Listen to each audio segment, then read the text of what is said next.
Hello, my name's Julie Strong and I'm sitting in Point Pleasant Park in Halifax, Nova Scotia, and my publisher, Anne O'Connell, is kindly doing this video for us.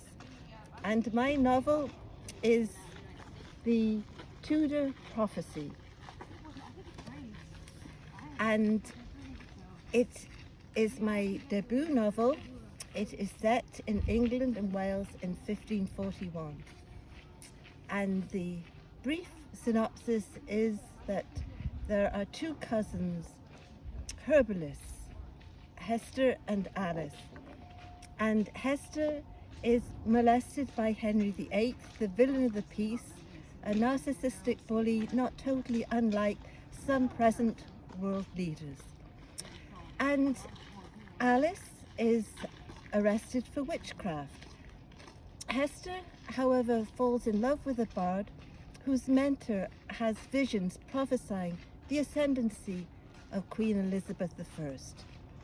And when Queen Elizabeth I comes to the throne, in honor of a promise that she makes to Hester, she, unlike her father before her, will rule with both mercy and justice.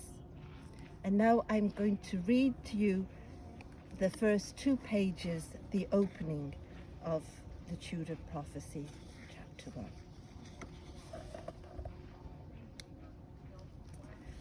The cousins reached the chestnut tree and dropped to the grass, panting, and leaned back against its trunk. A crow, disturbed among the topmost branches, cawed in protest.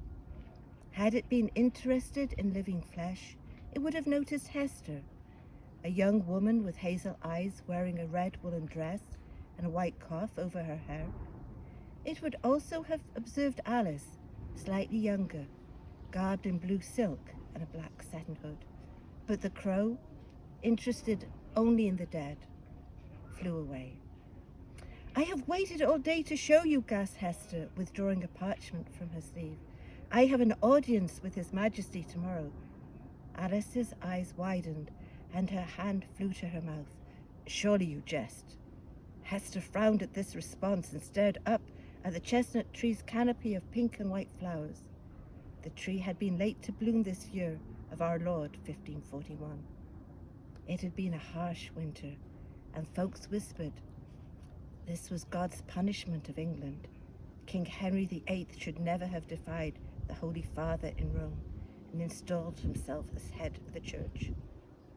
But folks whispered softly for fear of losing their tongues to a steel blade. A petal drifted onto Hester's skirt. In the legends of King Arthur, the knight always weds the damsel who heals him, and I shall heal His Majesty's leg ulcers. She spoke vehemently, then under her breath murmured, "I must, for I have no other recourse." She twirled the petal between fingers and thumb a moment before crushing it. Thank you.